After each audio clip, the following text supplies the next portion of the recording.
When we were walking in the garden, we noticed a mild rustling of leaves as a wild jackfruit tree.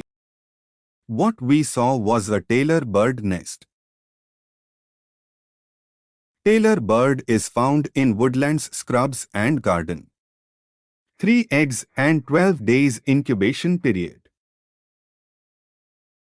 Young birds take 14 days to fledge.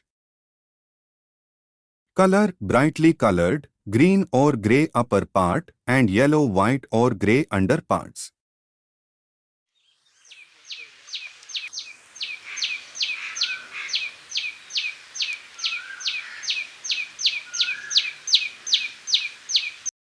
(10 to 14 centimeter long and weighs 10 gram.